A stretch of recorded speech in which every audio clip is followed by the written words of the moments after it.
I had the pleasure of interviewing a guy by the name of Matt Alderton. I've been wanting to get him on the show for a little while now, and we had a great conversation about leadership, and leadership is changing. Now, Matt, first of all, the episode's called The Currency of Trust, and Matt is a small business expert.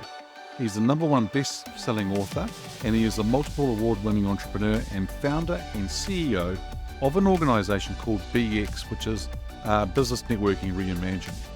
And he actually does specialize in networking and bringing people together. And so the currency of trust is one thing that we talked about in relation to that, because building networks, you need to build trust over time with people. But the other thing too that we talked about was where you focus, the energy goes. And it's amazing where you do focus and what starts to happen once you do that.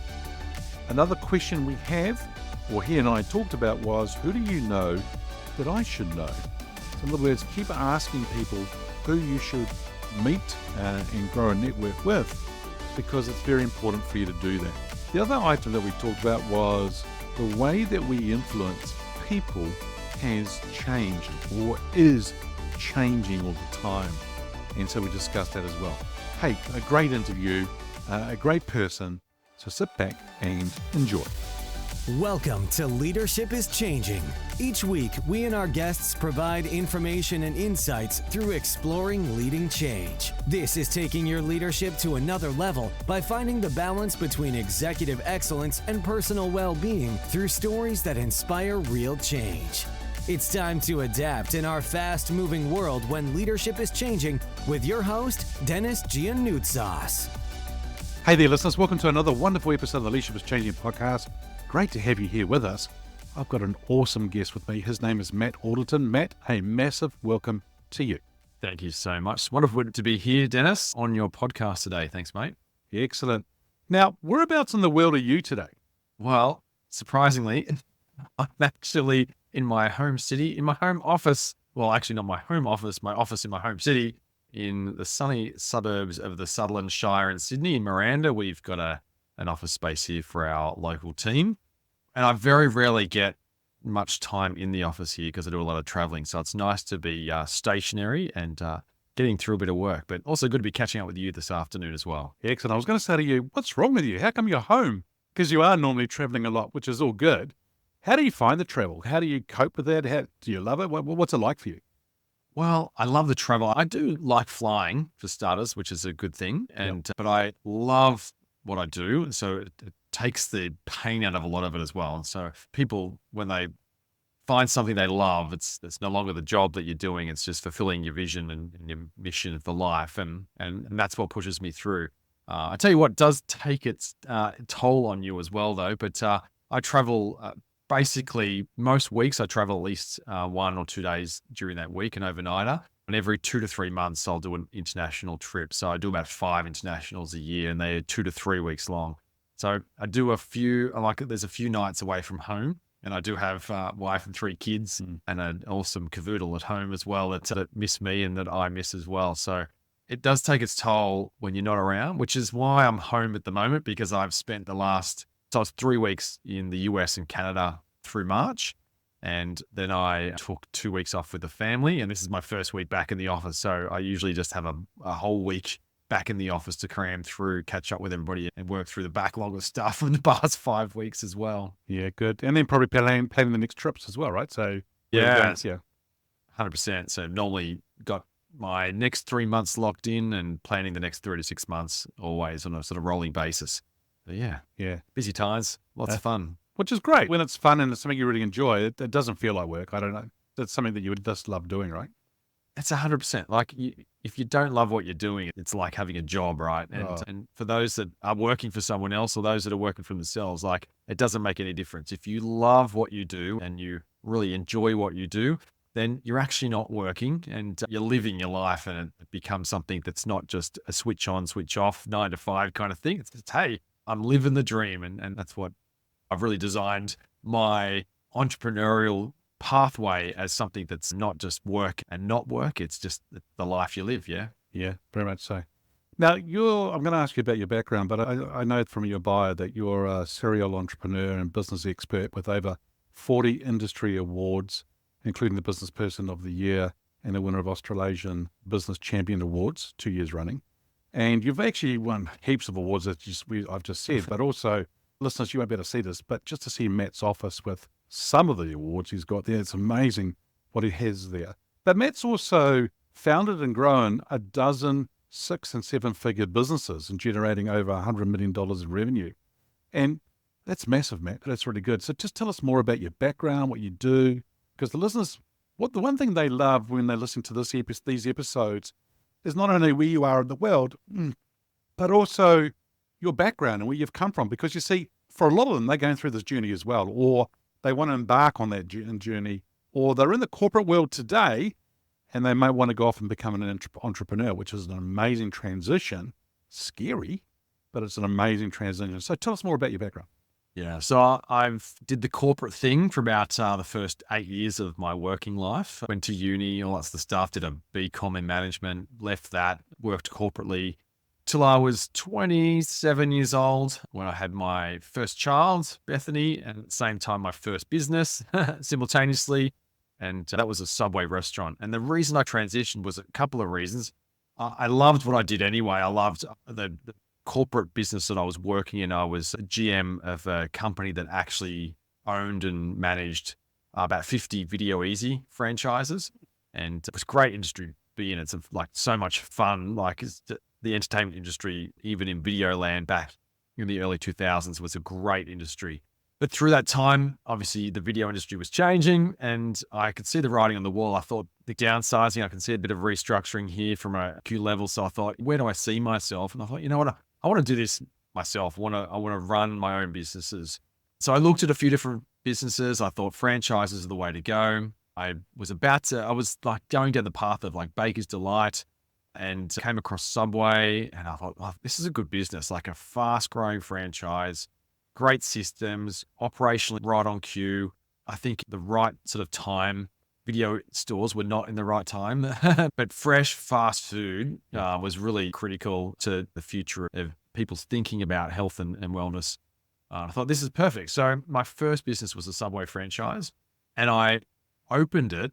And when I was in the process of opening it, thinking that I was potentially going to lose my job or whatever, I actually ended up with my boss's job and my boss got made redundant. So I ended up with a higher level job and was opening my first business at the same time. And it was actually the best thing that could have happened to me because instead of putting myself in the mindset of I'm going to work in my business, I had to think about, well, I still want to open my business. I want to run my business, but I don't want to be the man on the tools. I want to be someone who's a business owner, not Robert Kiyosaki, cash flow quadrant. I'd read that. I totally was on board with that. And I realized, hey, this is actually the first step of the journey. If I can get myself in a headspace of, hey, I want to own my own business. I want to run the business, but I don't want to work in it.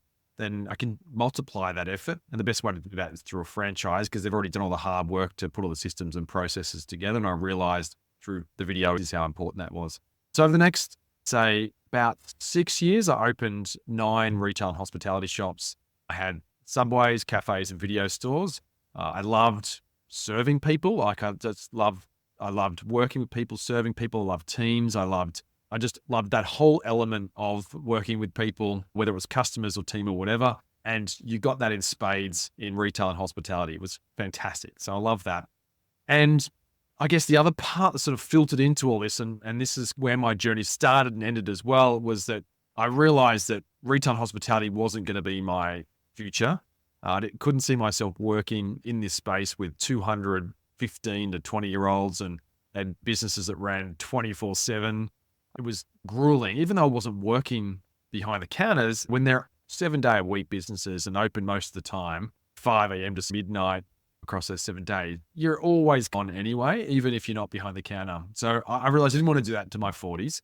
And through that journey of running those businesses, I realized that there were some gaps in technology that served those businesses. So I started a couple of other businesses at that time as well.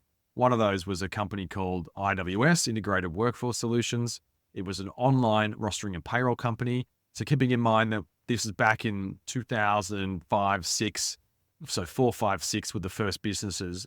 When we were doing, really briefly, when we were doing a rostering and payroll, there was no apps online, there was no technology, there's no Facebook even, to give you some perspective. So it was like technology was really antiquated back then. And we were doing rosters. Some managers were doing rosters on paper, some were using Excel, but there was no oversight, transparency on what was going on. And one of the biggest costs for retail businesses was their labor cost. And managing that was always challenging. It had been back in video days, was now in my retail shop. So I created a solution that integrated an online timesheets and rostering solution and integrated it with a payroll solution so that not only could our managers do their rosters online and get approvals, they would then approve that through to a timesheet. That timesheet would then import directly and integrate with a payroll solution, and we would be able to pay people. That was actually, now that seems pretty standard these days, but it was revolutionary back 15 years ago. Yeah. And having that connection through the Subway franchises that I had by owning a number of those restaurants and the retail ties that I had, it took off. It was actually a huge business. And we did an equity raise back in 2015 and sold it in 2020 to a public company. So it was a huge, success story for me and a huge learning curve, because running retail and hospitality is one thing, but building a business, getting an equity raise for several $1 million and then flogging it off to a public company, that has a whole just range of experience factors in it that are just priceless. And it was a fantastic journey for me. So I did that, sold off all the retail and hospitality over the last sort of 2018. I sold my last one pre-COVID, which was a bit of a blessing, I think. So hats off to anybody in retail and hospitality that went through the COVID crisis and ran shops and all that sort of stuff. I couldn't imagine. And thank God I didn't have to. But then in 2015, I started BX, which is the business that I'm 100% focused on right now. And BX is a training and events business for SMEs. We run thousands of networking breakfasts, lunches, dinners across 6 countries now. And we do education for SMEs through our different levels of membership, bringing in, connecting them with experts across the world. And I love that. And that was my passion. Now, that sounds very fluffy and very, very perfect. And what a blessed life Matt must have had. So, and that's I've given you the headline stuff there as well. But let me tell you, through that journey there, I also had a few little hiccups along the way, lost over $1 million to a business partner and some other pretty challenging times that I went through, looking at all those business awards behind me. And you talked about that earlier. You got to be in it to win it. And we've done a lot of amazing things with the businesses. But I'll tell you what, you don't get success. Really, you don't feel success if you haven't gone through some stuff. And I mentioned we lost $1 million to a business partner that he went bankrupt and took us for $1 million, left us with a whole bunch of debt and stuff like that. So we've had some issues, and I love how I just say it so flippantly when I just say all that. The pain, I've moved through it. I've had some counseling over this. I'm feeling it's easy to talk about now than it was 10 years ago. But that's how BX was born, because I just wanted business owners to be able to avoid some of the mistakes I've made along the way.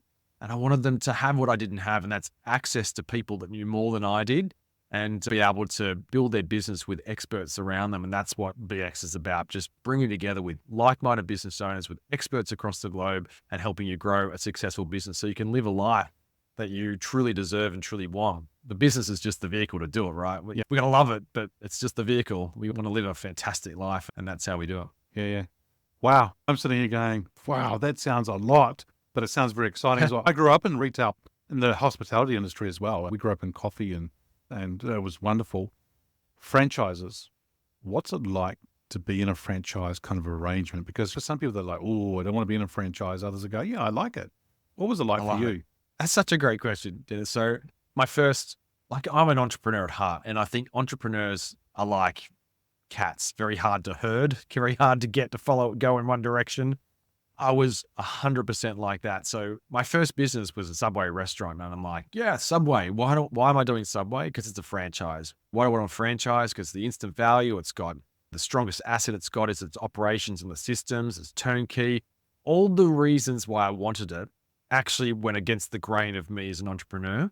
And for the first 12 months, I knew better than Subway. Forget that they had 40,000 restaurants around the world and they'd been doing this for about 30 years. I knew better. So I would change things and do things, and I was getting in trouble all the time. And they keep saying, Matt, you cannot do this.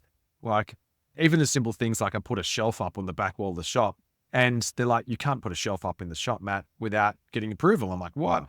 And so it was always, you can't do this, you can't do that. And I fought against that for 12 months. until I realized, I went, why did I do Subway in the first place? I did it because they know how to run a successful business, a successful Subway franchise. And as soon as I surrendered to that, it's when I started opening more shops, because I was trying to reinvent something that didn't need reinventing. So to answer your question, going into a franchise business, it's challenging for an entrepreneur who's got their own vision, their own dreams, their own ideas.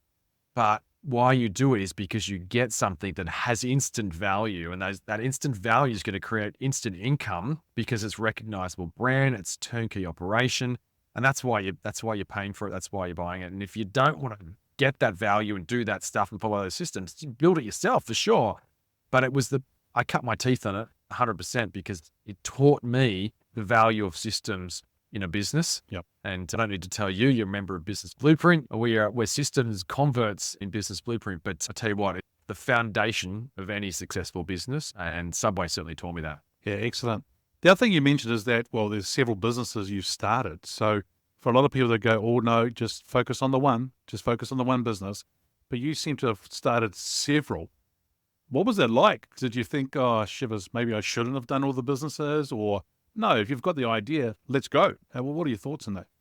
Yeah, definitely the former. When you're focused on something, you will achieve much better results. So where your focus goes, energy flows. People we're not multitaskers, and women aren't even multitaskers. They're just better at doing it than men. But if we focus on one thing, we'll get much better results. So when I had it was interesting. I think if I had 9 Subway restaurants, that would be different. But what I had 3 different kind of retail and hospitality businesses. I had cafes, I had Subways, and I had video stores. Now they were all retail and hospitality, but they had different operations manuals that we had to run different meetings. They had different KPIs. It was 3 completely different business units. So I would say that if you're retail and hospitality based, you've got the potential to open up multiple stores, but do it within one brand. If you're across multiple brands is really hard. I was then having to hire people to run, like operations managers to run the video stores, operations managers to run the Subways. And that just blows your cost out. There's not enough margin in retail and hospitality to run businesses like that anyway. But I'll tell you what, I'm running one business now. So my hat is the CEO of BX, not having the distractions of the other stuff. So I handed over the CEO role for IWS back in 2015 when we did the equity raise. So my operations manager of about 5 years, I handed over of MD and at the time, and we made him the CEO. And all of a sudden I'm strategic, but I'm not focused on the day-to-day. And as soon as you remove yourself from the day-to-day, it is phenomenal. You're actually then focused on doing one thing and doing one thing well. So anybody that thinks they can do more than one thing is mistaking themselves. You actually need a team of people to help you do it. If you're going to be a CEO, you're a CEO of one organization. If you're going to own multiple businesses, you don't want to have a CEO role of one of those businesses. You want to be above those and strategically involved in them all, but not operationally or CEO executive level responsible. Yeah. Splitting your focus does not have a value. That's my input. You could prove me wrong if you want, but I don't think it matters how many great people you've got working with you. If your focus is split, it makes it so challenging. Yeah, and I've also met with other people who've said that once they got rid of those other businesses as they focused, it went from whether it's a $500,000 business or a multi-million-dollar business, it went to many millions of dollars later because their focus was there and it just took off. So I think there has definitely merit in that, of course, right? So, and a lot of people are showing this and improving it time and time again. Yeah, there will be some people who will do 1 or 2 and then do really well from them. But it's amazing to see that whole transition and what people go through. Now, Matt, leadership. How did you actually get into leadership yourself? Yeah, I fell into it. My corporate world, I had several hundred team working for me across the video store group. And then obviously when I started opening my own shops, we had the peak of a couple of hundred staff working for us in those businesses. So I fell into leadership. And I use that leadership in inverted commas there because just because you're at the top doesn't make you a leader. You've got to have people following intentionally behind you if you're going to call yourself the leader.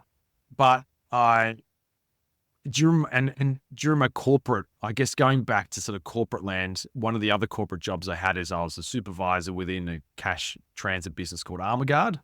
And They're actually, I think they're about to go out of business now. As you can imagine, cash is not something there's not much cash in transit across the globe these days. It's amazing, isn't it? Yeah, it's phenomenal. So they were a multi-billion-dollar business back in the day. I worked in one of the depots. I was a supervisor when I started working there. Now, this sounds really sexist, but in the branch, it's like 99% female tellers.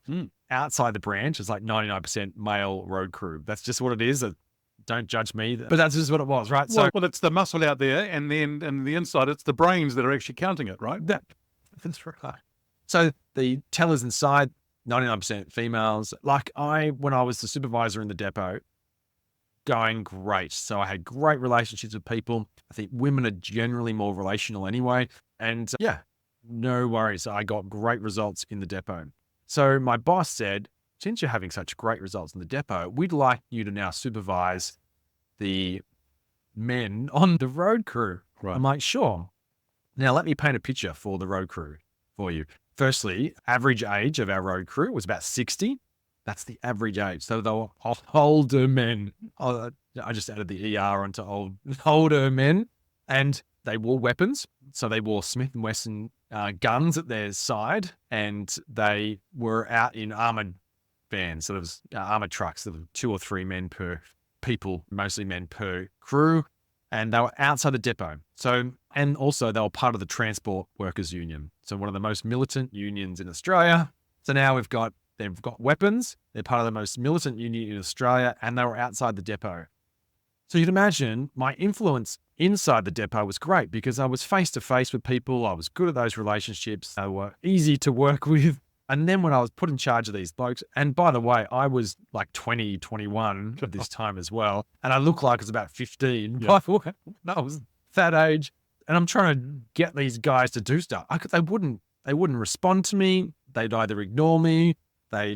One guy, like just to give you an example, had walked across the bonnet of several vehicles to get to his car because he felt like they were in his way. That's how bad those road crew were. They just mindset of their own. Anyway, couldn't get any results. It was driving me insane. I'm like, what the hell is going on here? What am I doing wrong? What am I missing?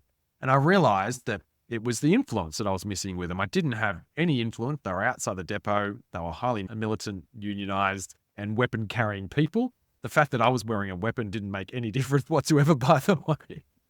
But I realized my influence with them was 0. My influence with the tellers in the branch was like 10 out of 10. And so the face-to-face gave me influence, but also just that relational influence with them was completely missing. So I thought, you know what? When you know you don't know something, how do you find out more information about that? You read about it. So I picked up a book called The 21 Irrefutable Laws of Leadership in my 20s, and I read it. And I'm like, got this sorted now. I know what I don't know. Well, I've now spent the past 20 years implementing that information through that and learning about leadership. And I was really fortunate. I was on Facebook back in 2013, and I was scrolling through Facebook and I saw a post from John Maxwell, who's the author of The 21 Irrefutable Laws of Leadership. And I'm like, he said, launching new program for leaders. If you would like to apply, fill out this application for an interview. I'm in. I'm like midnight. I'm on my phone. I'm typing this application out, and I got a phone call from one of the people involved in the program. She said, I'd like to set up an interview for you. So I did an interview. I got accepted. That's just part of their sales process, I'm pretty sure. But I was hook, line, and sinker. And I did the program. I was one of the founding members of the program. Spent the last decade or so in the program, and it's been a game changer. So I actually did a week over there for the international convention back in March as well, which was amazing. So leadership is a lifelong thing. It's not something you learn and then you've got it. I realized what I didn't know back when I was 20 with those road crew, but I've certainly continued to learn and invest in that throughout the last 20 odd years as well.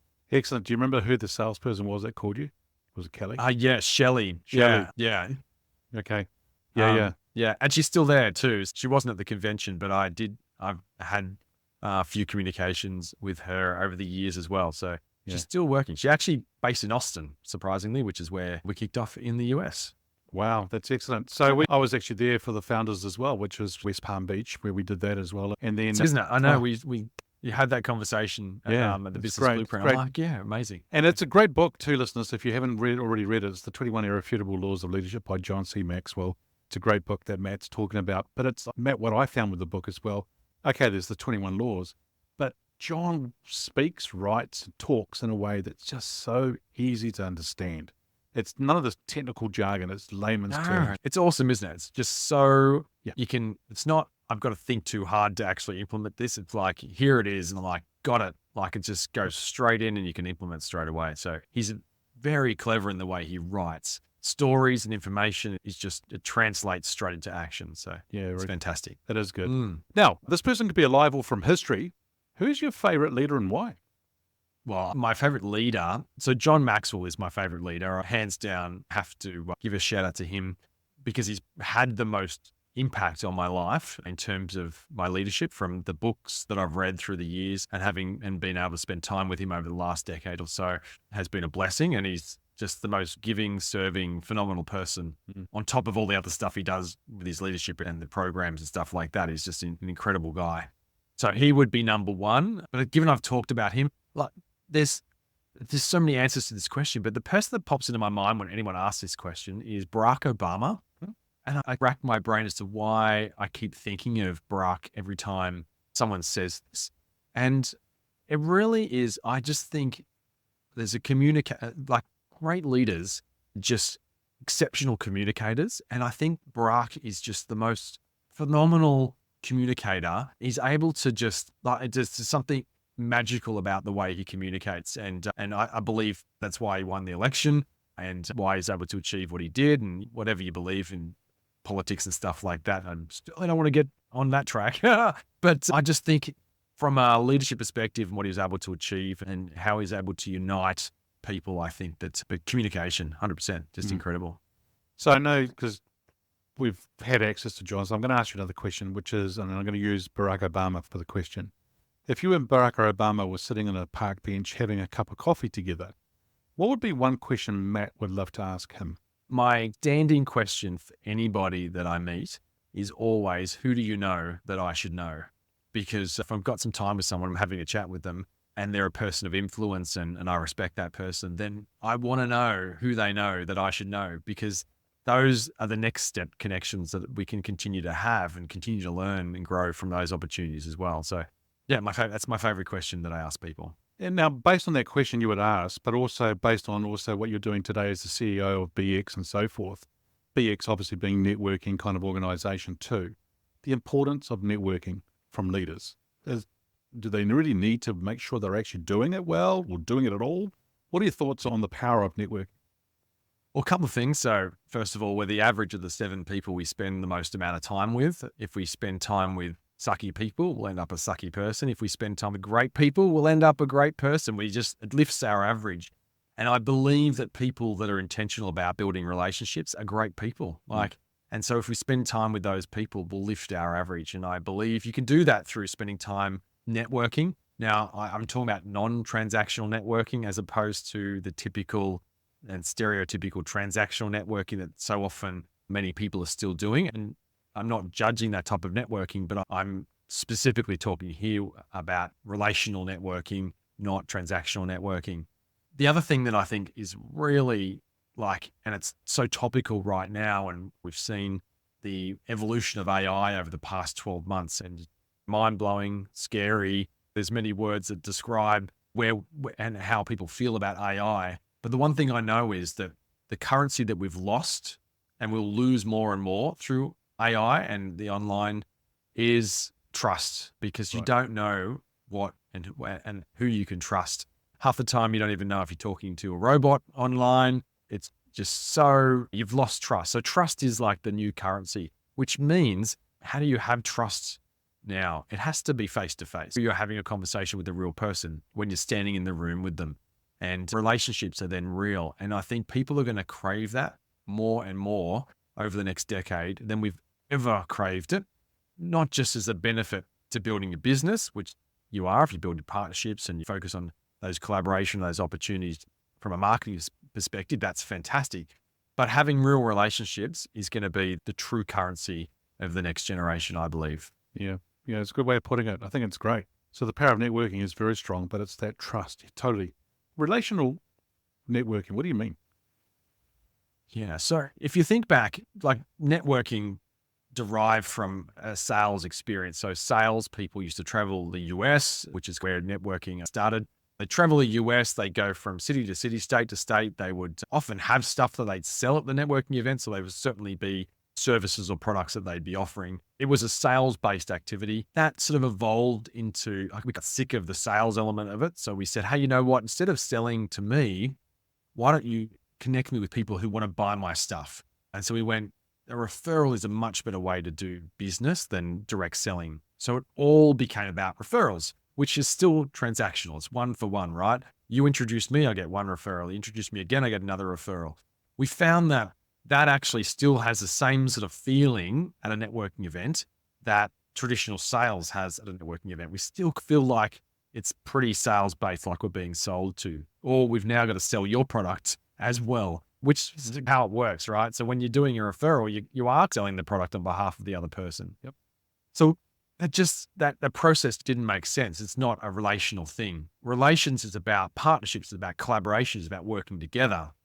And how you do that is you find somebody that has all of your clients already, that's got the relationships with those people, that's talking to those people every day. And because there's that relationship there, we'll then know and identify in those people whether or not they need the products or services of our partners. So if I'm a mortgage broker and I'm talking to people about buying homes and I'm helping them sort their money out and things like that, of course, if I've got relationships with real estate agents and pest inspectors and conveyancers, and I've got good collaborative referral partnerships with them, and I say to my new client, I said, great, we've got your money organized. Do you know where you're spending? Is there anything you got lined up house-wise? And they go, not yet. I said, well, whereabouts are you buying? And they go, well, I'm buying the Sutherland Shire. And I go, well, I know a great real estate agent in the Sutherland Shire. They service all the Shire. I can make that connection for you and they can help you with your planning and make some good introductions and show you some homes. Would that be helpful? And they go, yeah, absolutely. So now I can directly refer them to my real estate. Have you got your conveyancer lined up? Because I've got a good contact there if you need someone who can manage all that properly. I trust them. No, I don't have one. Great. Let me introduce you there. So I can because I'm having the conversations and because I've got the relationship and the trust, I can make those referrals genuinely, but consistently. And that's the key. If you're making them one off here and there by just my sister needs a new mortgage or that's random. Whereas if I can do it strategically through a partner, it's consistent, ongoing, you can bank on it. And that's what networking should be about, creating those partnerships with people outside the room where we ask for introductions to those partners. And in the room, we focus on building the relationships with each other and lifting our average. And I think it's also you're adding value to people. You're giving them value by introducing people you trust. You're not going to introduce them to someone you don't know or don't trust because that wouldn't be too smart because you probably do it once, especially if it's right. That's right. Yeah. So that's good. Now, the show here is called Leadership is Changing. When I mentioned that title or that statement, what does it mean for you? Well, leadership is changing. I think, it's changing and it's not. I think the principles of leadership will always be the same, but I think the way we influence people is changing very, very fast. Leadership is influence, nothing more, nothing less, as John Maxwell has coined that. The interesting thing is what is influence and how has influence changed over the past couple of decades? Well, one thing that I know is there is a term called influencer that didn't exist 20 years ago. And so that in itself just shows you that influence is changing, that leadership is changing. And as you can see, these people that have these social media profiles that are influencing millions of people, that is a form of leadership where you're making that impact on people's lives. I think you think about the impact of social media and the internet and AI and how that's going to influence people thinking. We're coming into what could be a couple of the biggest elections we've had, like in India or in the US. You think about what impact influencers can have through online. So that's massive change in terms of the way we influence other people and our ability to influence en masse. But at the end of the day, I think for me, leadership is the most consistent thing that we should be focused on. And the change should be our evolution, because our evolution then dictates the opportunities that are created off the back of that and the influence we have on others. And that's why leadership's a journey, not a destination. And I think that if we're improving ourselves each day, week, month in a small amount, but consistently, then our impact will be great. But it's certainly, it is an ever-changing process, isn't it? It is totally. And what I'm also finding too, because you mentioned before about AI and the technology side of things, I'm also noticing that it seems to be getting faster around this change that's happening around the world. There's the fast, ever-changing world as I talk about it. And it could be in data, it could be with data, it could be social, it could be from business, but technology seems to be driving a lot of it. What do you reckon a leader needs to be aware of, or they should put in place to be successful in that fast-paced, ever-changing world? Yeah. Well, you just think about how politics and social media has changed. So for our Australian listeners, I think this is a really good example. I can't relate it necessarily outside of that, but, oh yeah, possibly. But anyway, John Howard existed pre sort of social media, was around just as main social media was taking off. The election between John Howard and Kevin Rudd happened, and Kevin Rudd won, Kevin '07. That was a social media win to me. Kevin portrayed himself as this youthful, energetic, influencer type of person through social media. So that change in that time frame of social media won an election. But then I think probably the Hillary Clinton election at the same time, probably very similar, right? But then you think about, as leaders, and about the evolution that we've all got in terms of the speed of change, like you've just got to be conscious of, I think, the integrity of what we're doing, the congruency with who we are of what we're doing is the most important thing. It comes back to that trust, the currency of trust, right? I think that is going to be the most important thing when it comes to leadership in the future, because there's an argument that Hitler was one of our most incredible leaders of all time. I didn't say he was a good leader. He was a great leader, but he wasn't a good person. So the question is, what influence will people have? And because of the speed and change of technology and our ability to keep up with it, I think some people won't know what's real and what's not. And that's going to be the biggest issue we've got with this speed of change technology. We've had change all of our lives, but as you say, the speed of change is just phenomenal. It's almost impossible to keep up with. Yeah. You got change on top of change happening. And it's just like, and as you start to adapt and you start to learn something, by the time you've actually learned it and grasped it or embraced it, it's already changed. It's already moving again. You think, what the heck? How am I going to keep up? Yeah. It's interesting what you said before about the Hitler, because we did a workshop and I actually asked that question, which is, who's been your favorite leader and why? And this one guy put his hand up and he actually said Hitler, and everyone went, what? And I thought, what? Where are we going with this? And he said, actually, I'm actually just saying it to prove to you all that, he says, it's not my favorite leader, but he says, I'm actually trying to prove to you that depending on where you are on which side you are, where you are in the world, where you are in society, that we look at things from different perspectives, and there was millions of people that followed the guy. And so can you turn around and say he wasn't a leader? And so it's actually quite an interesting sort of topic to talk about. But yeah, it was amazing just to be in the room. But also when you just now shared it as well, I thought, yeah, wow, it's amazing. Because there's a lot of leaders out there who have lots of people following them. But are they really a good person? That's what you were talking about. That's right. Yeah, good leadership, good person. They're two different things. And think about what Hitler did as a person, what he got other people to do on his behalf. Like, to me, it would be a lot easier to get people to do good things than it would be to get them to do horrible things. And what they were doing on his behalf is phenomenal. It's horrible, but it's phenomenal that he was able to influence that sort of behavior. Yeah, amazing. Now, you had lots of employees in those other businesses you had, and also you've got employees now. Has employees' expectations of leaders changed? 100%. My employees have changed over the years as well. Like when I first started working, when I first started working for myself, my own businesses, my employees were average age of like 18. Their expectations are completely different of my team now, because all my headquarters team, probably average age is, we've got to be careful here, let's say in their 30s, maybe early 40s. Whereas and I've got our field team, and we've got about 220 field team across the network that run all of our events and things like that as well. So, and their expectations, because they're business owners as well, they're contractors and business owners. So they're completely different because they've got an entrepreneurial business mindset. But I think that the one thing that's consistent, irrespective of the age, the generation, I think people need to understand not what's in it for them so much, but why they're doing what they're doing. They want to tap into something that's not like that's bigger picture, that is more purposeful than ever before. Whereas I think if I go back to when I first started, like Armaguard, for example, they were in the branch.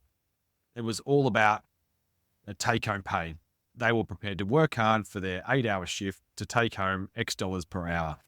And they would work hard. And there'd be a variety of different working hard levels, but they worked to a pretty consistent standard. The road crew, I think that's different when you're talking about unionized employees. I'm not judging unionized, but this was a tough one to work with. Yep. But I think now, tapping into the why is the absolutely critical element. You've got to have something that people are working towards that is serving a bigger picture than just lining the boss's pockets. Yeah, definitely. Well, if I was to get you to get your crystal ball out now and think about the future, where do you see leadership being in 5 years? So my 5-year goal is to be retired. Now, when I say retired, I want to have a CEO running my business for me. I want to be that strategic level input and influence into the business. I will still do a lot of similar things to what I'm doing now, but I won't be running the business. I won't be doing the hard work of running the business. I'll be doing the fun work of getting out there and traveling and still doing that sort of stuff. But in terms of my leadership, I think that the unique situation of BX, where we've got thousands of members, and the next couple of years we'll have over 10,000 members. In the next decade, we'll have over 100,000 members. And influence with a paying member is different to influence with just people following along. Yep. They're an engaged community. And I think with an engaged community and with our purpose behind BX, we can really make a pretty significant difference and impact on business owners globally. And I can't do that as a CEO to the same level as I can do if I'm really engaged and focused on the bigger picture. That's why I want to be retired from the CEO role and really engaged in the bigger vision of why I started BX. And that is to serve business owners globally and help them build the business of their dreams to live the life they deserve. And that's my big vision for BX. Yeah, very good. Well, Matt, it's been a real pleasure talking with you today. If our listeners want to get hold of you, where should they go? Yeah, thanks, Dennis. So definitely, if you want to find out about BX, of course, you can jump onto bxnetworking.com. What I'll do though for you, Dennis, is I'll provide you a link where people can jump in and they can experience their first BX meeting for free. They can come along, they'll get a brekkie, lunch or dinner, depending on which time they book into, and we'll give them a complimentary one of those. And come and experience it and meet some great people. And if you want to become part of that network, then certainly you can become part of the network. But otherwise, just enjoy the experience of it. If you want to reach out to me, matt@bxnetworking.com, same as the website, just put a Matt at in front of it, and you can get in touch with me. And on our website, we've got heaps of resources and stuff like that as well. So if you're looking for any networking or whatever base, just jump in there. And I must say, we've got, I don't know when the show launched, but every year we run a Business Excellence Awards program, and we invite anybody that comes in through one of the podcasts or one of our partners or anything like that are welcome to be part of our awards program as well, where we do like to recognize business owners. So you can always jump into that. It's open for about 3 months of every year, and the awards night follows about 2 or 3 months after that. So yeah, if you've missed out by the time the show comes out, make sure you get into the next one, because love the opportunity to recognize you and help you grow your business. Very exciting. Well, once again, thank you so much for joining me. I really enjoy working with people like yourself on the show to help the people that listen to the show to help develop their leadership voice too, which is very important. So once again, thanks very much. Appreciate that. Thanks, Dennis, and great to be chatting with you all. Excellent. There you go, listeners. Well, having a business owner's mindset is really important, but also where you focus, that's where the energy goes. The question is, who do you know that I should know? And the currency of trust. Really quite cool what Matt has shared there. Hey, thanks for joining us. Until next time, bye for now. Thank you for listening to this episode of Leadership is Changing with your host, Denis Gianoutsos. Each week, we and our guests provide information and insights through exploring leading change, inspiring executives and leaders to adapt and lead a bigger game in a fast-moving world.